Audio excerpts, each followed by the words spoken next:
Seu pai: Pai, dá-me a parte dos bens que me cabem.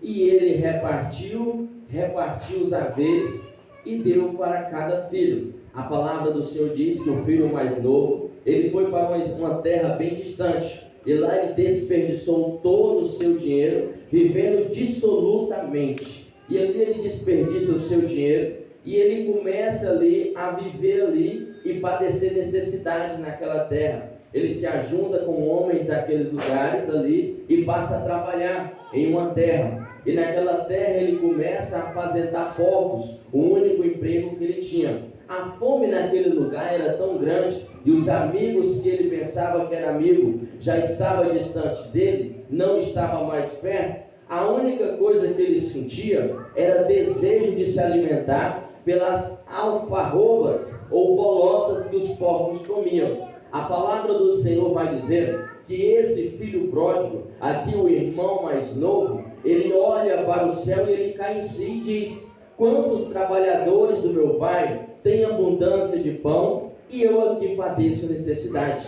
Farei assim, voltarei para a casa do meu pai e direi: Pai, pequei contra o céu e perante ti, já não sou digno de ser chamado teu filho, mas faz como um dos teus trabalhadores. E ele sai daquele lugar, ali todo maltrapilho, todo ali acabado, trazendo o melhor para os nossos dias de hoje. Ele estava acabado, e ele ali volta para a casa do seu pai. Quando ele volta para a casa do seu pai, a palavra do Senhor Jesus diz que ele vem ali, o pai daquele jovem, e o abraça, coloca um anel no dedo, sandália nos pés e coloca um novo vestido sobre ele, manda matar o bezerro cevado, ali aquele bezerro mais gordo que ele tinha, um novilho ali cevado, e ele faz uma grande festa, porque achou aquele filho que estava perdido. A palavra do Senhor vai dizer que o irmão mais velho, ele chega até aquele lugar, mas não entra, e pergunta o que é que estava acontecendo. Um dos funcionários diz: o teu pai mandou matar o bezerro cevado, porque esse teu irmão estava perdido e foi achado, estava morto e reviveu. A parábola, ela acaba com o pai chamando o filho para entrar para dentro, o mais velho, que disse: pai, eu sempre estive contigo, eu nunca desperdicei o teu dinheiro. Agora esse teu filho, que desperdiçou o teu dinheiro com as meretrizes, que gastou tudo que tinha, agora ele volta e o Senhor manda matar o bezerro cevado, e para mim nunca matou um bezerro para me alegrar com meus amigos. E o pai fala a mesma pergunta, fala a mesma resposta: filho, tu sempre estás comigo e todas as minhas coisas são tuas, mas era motivo de nos alegrarmos, porque esse teu irmão estava morto e reviveu, estava perdido e foi achado. A parábola, ela acaba com o pai pegando o filho mais velho e tentando trazer para dentro de casa. Agora nós vamos entender as três parábolas, o que o Senhor Jesus estava falando e para quem ele estava falando. A palavra do Senhor se iniciou aí, aproximaram-se de Jesus todos os publicanos e pecadores para ouvir a sua parábola, a sua palavra. A palavra do Senhor diz que quem murmurava? Os fariseus e os publicanos ali, os fariseus, perdão, eles ali estavam murmurando porque Jesus recebia pecadores. Os fariseus estavam aonde? Do lado de fora. Eles estavam murmurando e falando: este homem recebe e come com eles. Então o Senhor estava ali dentro de uma casa. E o Senhor ali olhando para eles, ele conta a parábola da ovelha perdida. Essa primeira parábola que nós acabamos de ler, a qual um pastor de ovelhas, ele tinha 100 ovelhas, uma se perde e vai para onde? E ele deixa as 99 e vai atrás daquela que se tinha perdido. Para nós entendermos essa passagem melhor, nós temos que voltar lá para o contexto judaico. E como que era no Oriente Médio? Na maioria das vezes o pastor daquelas ovelhas não era dele, ele não era o dono daquelas ovelhas, mas ele cuidava para para alguém.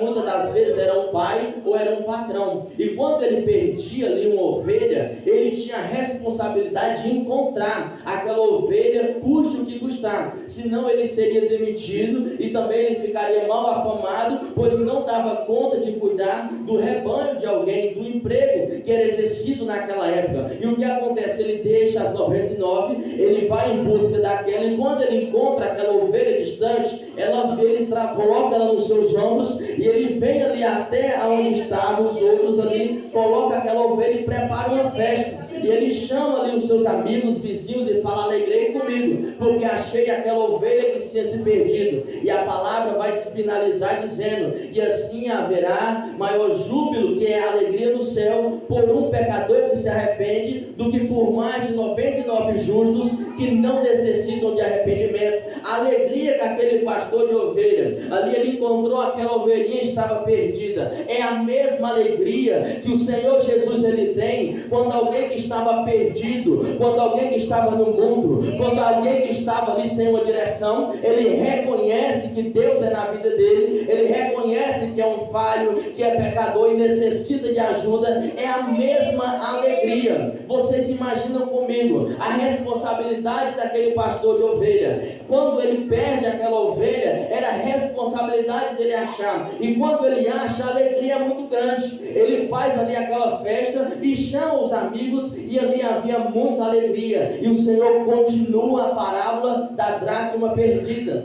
Dracma perdida é moeda, eram moedas daquela época. Para nós entendermos a parábola da dracma perdida, muitas vezes nós ficamos sem direção. Mas por que essa mulher ficou alegre? Por uma simples moeda. Mas quando nós vamos para o contexto judaico daquela época, nós vemos qual é a alegria. Naquela época, quando uma mulher ela ia se casar com alguém, o noivo ele oferecia um dote. E aquele dote ali era moedas, era dinheiro a qual ele dava para o pai da noiva. E aquele pai da noiva, ele dava algumas moedas que se chamavam dracmas daquela época para aquela mulher. Por quê? Naquela época a mulher não podia trabalhar como trabalha nos dias de hoje. Se o casamento daquela mulher não desse certo, ela tinha 3 oportunidades. A primeira oportunidade era voltar para a casa do seu pai. A segunda oportunidade era ver o que ela fazia com aquelas dracmas, com aquelas moedas ali para sobreviver. Ou aquela mulher ia se tornar uma prostituta daquela época. Mas aqui agora nós vemos por que ela ficou alegre. Agora você imagina, o único sustento que aquela mulher tinha era aquelas dracmas. E ela perde uma daquelas. Agora ela vai a casa toda e encontra ali aquela dracma que estava perdida. E ela vai e chama as amigas, reúne, faz uma festa e no final vai dizer a mesma coisa. E eu vos afirmo que de igual modo, a alegria diante dos anjos de Deus por um pecador que se arrepende.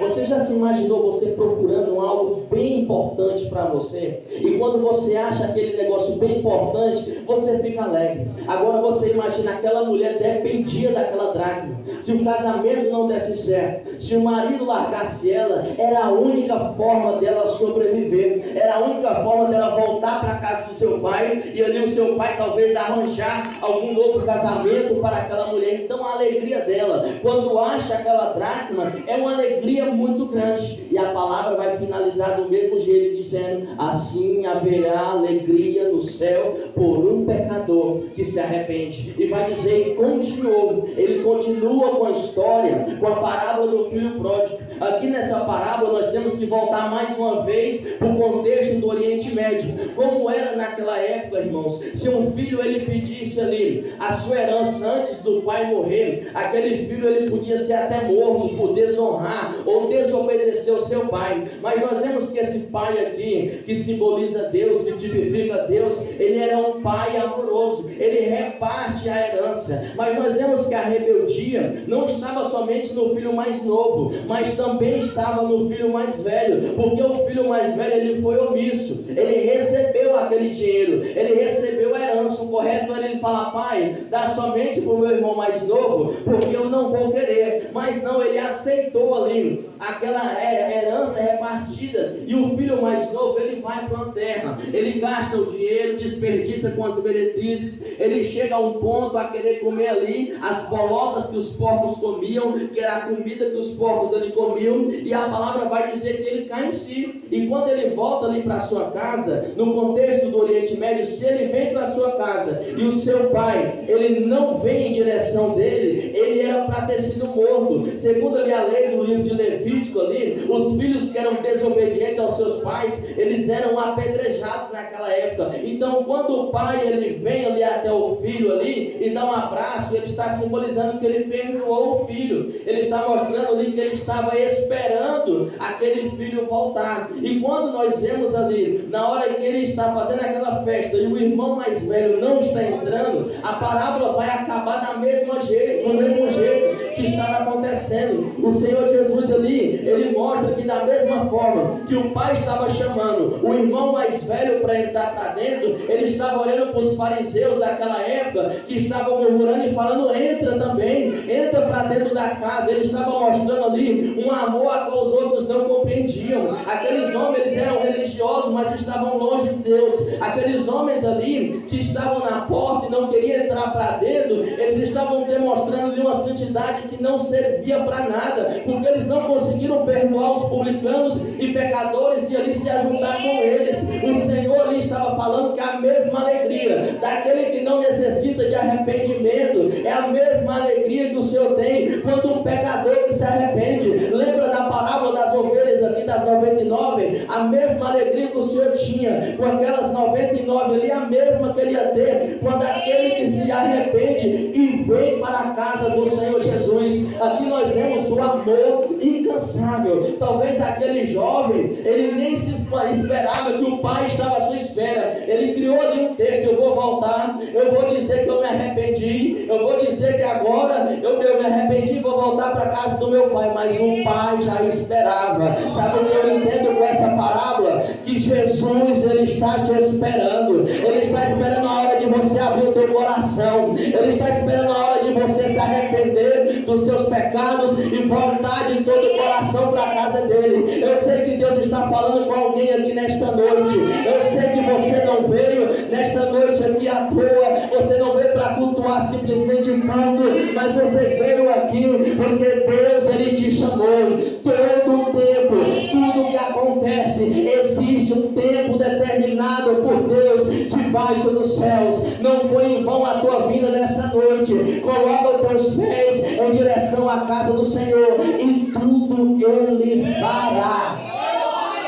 Glória a Deus, aleluia. Assim haverá alegria diante dos anjos do céu por um pecador que se arrepende, por mais do que 99 justos que não necessitam de arrependimento. Sabe o que eu entendo, irmãos? Que o Senhor, ele está às portas e está batendo, está querendo entrar na tua vida, assim como diz a carta do apóstolo João, no livro de Apocalipse, capítulo 3, versículo 20: eis que estou à porta e bato. Se alguém abrir a porta, eu vou entrar, eu vou cear. É isso que o Senhor Jesus, ele quer fazer na tua vida. Mas para ele entrar tem que ter arrependimento. Para ele entrar, você tem que colocar a tua vida na posição que o Senhor Jesus, ele quer. E assim como ele diz no livro de Mateus, capítulo de número 11, versículo 28 ao 31: vinde a mim todos os que estáis cansados e oprimidos, e eu vos aliviarei. Tomai sobre vós o meu jugo e aprendei de mim, que sou manso e humilde de coração, e encontrarei descanso para as vossas almas. Aquele filho, por mais que ele estava gastando dinheiro no seu pai, ele não preencheu o vazio que ele tinha.